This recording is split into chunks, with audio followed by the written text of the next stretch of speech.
আসসালামু আলাইকুম, সবাইকে নতুন আরেকটি ব্লগে অনেক অনেক শুভেচ্ছা। আর এখন কয়টা বাজে? এখন কাটায় কাটায় 11টা বাজছে। আর বাহিরের পরিবেশ আজ এই পরিষ্কার হয়ে গেছে, রোদ উঠছে। সকালবেলা তাও মেঘলা মেঘলা ছিল, অনেক বাতাস হচ্ছিল আর গুঁড়া গুঁড়া বৃষ্টিও পড়ছিল, বাট এখন রোদ উঠে গেছে। আর এইদিকে আমি আমার রান্নাটাও কমপ্লিট করে ফেলেছি আর কারেন্টও চলে এসেছে, এখন কারেন্ট আছে।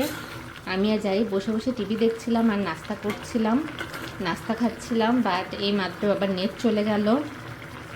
তাই ঝটপট যাই, জারিফেরও ঘুম পেয়ে গেছে, ওকে গোসল করাবো, এরপরে ওকে ঘুম পাড়িয়ে দেব। আর রাইস কুকারে এখন ভাত চড়িয়ে দিব যাতে কারেন্ট থাকতে থাকতে ভাত হয়ে যায়। এখন কিছু সেদ্ধ করার জন্য দিয়েছি, হয়ে গেছে। আর এটা আমার তরকারিও হয়ে গেছে, চুলাটা অফ করে দিচ্ছি। এখানে হচ্ছে লাউ, আলু, টমেটো আর চিংড়ি মাছ দিয়ে একটা তরকারি করেছি। এখন এগুলো আলাদা আলাদা বাটিতে রেখে দেবো, রাতের জন্য আলাদা, দুপুরে খেলে ওইটা আলাদা। আর যদি বেশি মনে হয় তাহলে অল্প কিছু বাটিতে ফ্রিজে রেখে দেবো যাতে প্রয়োজনের সময় কাজে আসে, যেমন কালকে কাজে এসে গিয়েছিল। তো এইভাবে আলাদা করে রেখে দেই। তাহলে ঠিক আছে, ঝটপট কাজগুলো শেষ করি।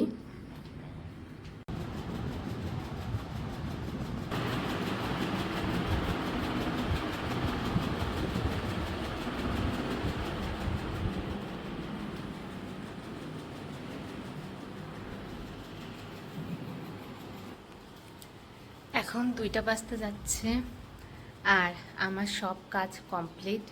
আসলে কাজ কমপ্লিট হয়ে গেলে খুবই ভালো লাগে। আর যখন কাজ জমে থাকে, মাথার উপরে একটা কাজ থাকে যে এই কাজ করতে হবে, ওই কাজ করতে হবে, এটা বাকি আছে, ওটা বাকি আছে, তাহলে খুবই বিরক্ত লাগে। তো কালকের দিনটা ওরকমই একটা দিন ছিল, মেঘলাময়, প্লাস হচ্ছে ওই কাজ জমে থাকা, তারপর বিভিন্ন ধরনের সমস্যা, এগুলো নিয়ে মেজাজটাও উঠানামা করছিল। আজকে ঝটপট সব কাজ করে ফেলেছি, মাশাআল্লাহ। আমার সোনা বাচ্চাটা ঘুমাচ্ছিল, তখনই আমি পুরা ফ্ল্যাট ঝাড়ু দিয়েছি, পুরাটা আজকে মপ দিয়ে মুছে ফেলেছি, বারান্দা প্লাস রুম সব সব মুছে ফেলেছি। সাধারণত আমি হচ্ছে এতটুকু মুছি, এই রুমটা বাদ যায়, বাট হচ্ছে আজকে হচ্ছে এই রুমটাও আমি মুছে ফেলেছি। কারণ কি দরকার জমিয়ে রাখা, যেহেতু এই বারান্দা ঝাড়ু দিয়েছি। তারপর ভাবলাম সময় আছে, ঝটপট মুছে ফেলি, সেজন্য ঝটপট মুছেও ফেলেছি। আর সকাল সকাল কেন আমি পর্দা দিয়ে রেখেছি, পর্দাগুলো সরিয়ে ফেলি। আর কি বলবো, আর হচ্ছে ও কাল এই তো বৃষ্টিতে ভিজে আমার পড়াশোনা সব জলে ভেসে গিয়েছে। আমি বলেছিলাম আমি আমার পড়াশোনা শুরু করতে চাই, তো এই অবস্থা হয়েছে আমার বইয়ের। আমার ল ক্লাসের বইয়ের এই অবস্থা হয়েছে। প্লাস হচ্ছে এটা কি শিক্ষক নিবন্ধন হয়তো, মানে এই তো সহকারী শিক্ষক নিয়োগ, মানে বইটা, এই বইটাও ভিজে গিয়েছে। এই দুইটা নিয়ে এসেছিলাম যে অবসর টাইমে পড়বো, এখন পর্যন্ত ধরতে পারি না, বাট নিয়ে এসেছিলাম যে আস্তে আস্তে গুছিয়ে তারপরে দেখি পড়বো। এই দুইটা ভিজেছে, সেজন্য এই দুইটা এখানে রেখে দিয়েছি। বাকি আরও অনেক বই ছিল যেটা আমি জারিফের জন্য শখ করে কিনেছি। জারিফের আরও অনেক দেরি আছে ওই বইগুলা মানে জারিফকে দেওয়ার জন্য, তারপর আমি আগে আগে কিনেছি। তো ওই বইগুলো আল্লাহ রহমতে কিছু হয়নি, ওগুলো সুন্দরভাবে রেখে দিয়েছি। আর যেটা বলছিলাম যে জারিফ উঠি উঠি করছে, তাই ঝটপট যাই, ওইদিকে যাই। যেটা বলছিলাম সেটা হচ্ছে আমার একটা বান্ধবী বলেছিল, আমার মাথায় এটা নেমে আসছে যে আমার আমার একটা বান্ধবী বলেছিল যে তোর ওখানে সেট হতে হতে 1 মাস সময় তো লাগবেই। তো আমারও তাই মনে হচ্ছে, এখনও 1 মাস হয় নাই, তারপরও এই তো up and down, up and down করতে করতে হয়তো 1 মাস সময় লাগবে নিজেকে বোঝাতে, তারপর নিজেকে বুঝতে, সব কিছু মেনে নিতে, সব কিছুর সাথে নিজেকে মানিয়ে নিতে। অনেকের কাছে এটা লাগতে পারে এটা এমন কঠিন কি, এটা তো স্বাভাবিক ব্যাপার। হ্যাঁ, স্বাভাবিক ব্যাপারও অনেক টাইমে অস্বাভাবিক হয়ে যায় অনেকের কাছে। তো এটাই হচ্ছে ব্যাপার। আমিও তো আছি, মানে কোথাও চলে তো যাইনি বা যাচ্ছি না বা যাবো না, থাকবো এখানেই থাকবো, কিন্তু ওই মন মুড এটা তো কারো বাধা মানে না, এটা আপ অ্যান্ড ডাউন করতে থাকে। বাট হ্যাঁ, নিজেকে বোঝাচ্ছি, আবার মাঝে মাঝে নিজে বুঝছিও। ওই বাচ্চার মতো বা এক একটা দিনের মতো মুড আর মানে কি বলবো, মন উঠানামা করছে। এক এক দিন এক এক রকম ওয়েদারের মতো, কখনো মেঘ কখনো রোদ এরকম, কখনো ভালো লাগছে কখনো খারাপ লাগছে, কখনো মনে হচ্ছে সম্ভব কখনো মনে হচ্ছে কি করে থাকবো, এটাই তো সব মিলিয়ে এটাই। তবে হ্যাঁ, আস্তে আস্তে সব কিছু মেনে নিচ্ছি। শুরুতে মানে হচ্ছে এই রুমটা মানে মনে হতো একটা বাড়তি রুম, যে কি দরকার আর একটা বেডরুমের, কি দরকার। তো আস্তে আস্তে এই বাসাটাকেও নিজের করে হয়তো ভাবতে শুরু করছি, বা নিজের কাছে আপন আপন লাগতে শুরু করেছে। তো এই হচ্ছে ব্যাপার, সব কিছুই সময়ের ব্যাপার। তবে হ্যাঁ, মেয়েদের জীবন আসলে ইজি না, মেয়েদের জীবন অনেক কঠিন। তো যে সময় যেটা হওয়ার দরকার সে সময় সেটা হয়ে যাওয়াই ভালো, কারণ ওই আগে পরে মানে হতেই হবে। মেয়েরা পর বা মেয়েদের একটা আলাদা জগৎ লাগে, তো এই আলাদা জগৎ আগের থেকেই মানে হওয়াটাই ভালো। আর মানে একসময় তো নিজেও ভাবতাম যে একা একা থাকবো, নিজের একটা সংসার হবে, সবাই চায় যে নিজের একটা আলাদা সংসার হবে, নিজের মতো থাকবো, নিজের মতো করব। কিন্তু পরে এক সময় এসে কেমন যেন লাগে। তারপর আবার আমি হচ্ছে ফেসবুকে ঘুরতে ঘুরতে একটা পোস্ট দেখেছিলাম যে একাকিত্বকে ভালোবাসতে শেখো, একাকিত্বকে ভালোবাসতে শিখলে পরে হচ্ছে তোমার থেকে সুখী আর কেউ হবে না। তো এটা ভেবেই হয়তো ভাবছি যে আমিও একাকিত্বকে ভালোবাসবো, তাহলে হয়তো আমার থেকে সুখী আর কেউ হবে না। আর ঠিকই আগে পরে তো আমরা সবাই একাই, তাই সবার থেকে যতটা মায়া কম রাখবো, যতটা হচ্ছে কি বলবো, এক্সপেকটেশন তো কারো উপরে রাখাই ঠিক না, কারণ এক্সপেকটেশন রাখলে পরেই কষ্ট পেতে হয়।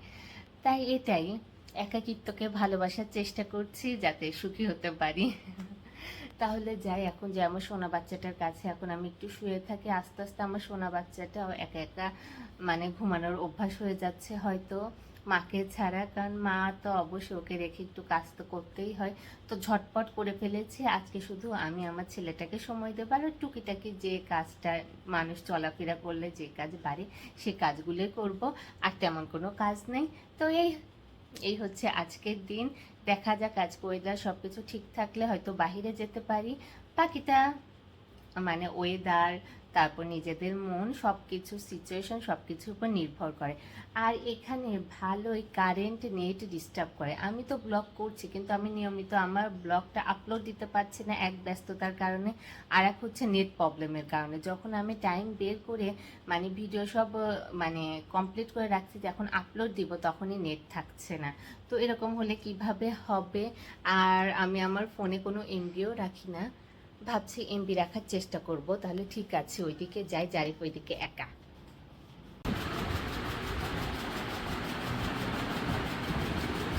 আমরা এখন বের হচ্ছি, আরও আগে বের হতাম বাট ওই নেট ছিল না। বাবা একটু সামনে আসে তো, না বাচ্চা, বাবা দাঁড়াও, নেট ছিল না। এরপরে নেট আসলো, ভাবলাম যে আজকে ভিডিওটা আপলোড দিয়েই যাই। কত আস্তে আস্তে আপলোড হলো, তো ওটা কমপ্লিট করেই এখন বের হচ্ছি। তো জারিফ সোনা এই তো ও রেডি হয়ে গেছে, এই তো লেট করলে যা হয়, এখন তার একটা বিস্কিট লাগবে, তো ওর হাতে একটা বিস্কিট দিয়ে এখন আমরা বের হচ্ছি।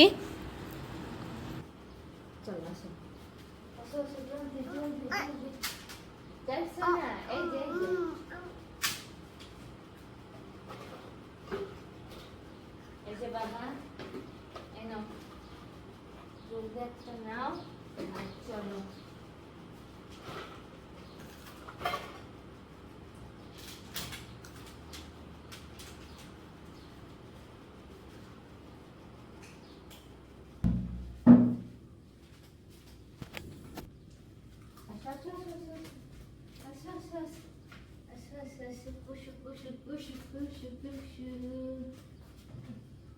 বিসমিল্লাহ, এখন জুতা পরে নিচ্ছি।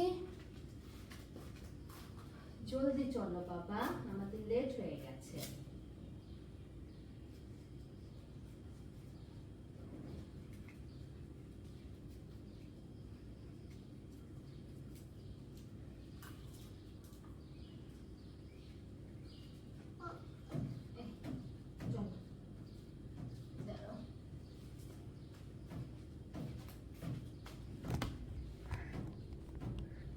তাহলে ঠিক আছে, আমরা রেডি হয়ে গেছি। আর কয়েকদিন আমার মনে হচ্ছে যে আমার চোখের পাওয়ার হয়তো কমে গেছে, মানে কাছে ঠিক দেখি, দূরে একটু বেশি ঘোলা দেখছি। এমনি তো ডক্টর আমাকে চশমা দিয়েছে, বাট আমি ইউজ করি না। এখন আমার মনে হচ্ছে এখন থেকে আমার নিয়মিত ইউজ করতে হবে। তাহলে ঠিক আছে, তাড়াতাড়ি একটু বের হই। কালকে তো বৃষ্টির জন্য বের হই না, আজকে ওয়েদার একটু ভালো, সবাই বের হয়েছে, আমরা একটু ঘুরে আসি। বাইরে থেকে চলে এসেছি, এসে দেখি কারেন্ট নাই, কি আর করা। চার্জার লাইট জ্বালিয়েছি, এখন ফ্রেশ হব। জারিফ এসেই তো বিস্কুট বিস্কুট করছিল।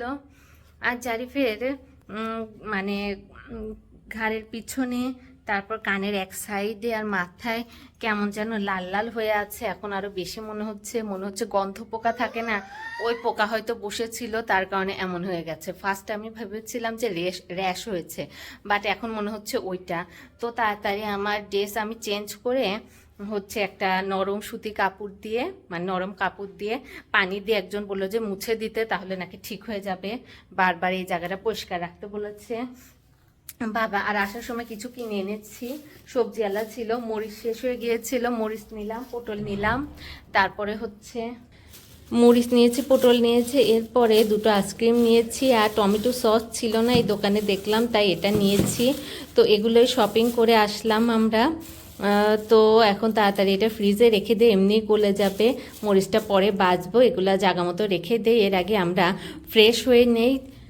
আর আজকের ব্লগটা এখানে শেষ করতে চাচ্ছি, প্রচুর গরম। আর বাইরে থাকতে আম্মু ফোন দিয়েছিল যে যেহেতু নেট নাই, কারেন্ট নাই, 2 দিন জারিফকে দেখে না, তাই নাকি খারাপ লাগছে। তো এখানে কারেন্ট আসলে নেট থাকে না, নেট থাকলে মানে ওই তো, কারেন্ট না থাকলে পর তো নেট থাকেই না। যাই হোক, দেখা যাক কারেন্ট আসলে পরে নেট আসে কিনা। যদি দুইটা একসাথে আসে তাহলে আম্মু আব্বুকে ভিডিও কল দিব, মানে আমরা কথা বলবো। তাহলে ঠিক আছে, আজকের জন্য এ পর্যন্তই। দেখা হচ্ছে আবার আমাদের পরের ব্লগে। সবাই ভালো থাকবেন, সুস্থ থাকবেন, আল্লাহ হাফেজ।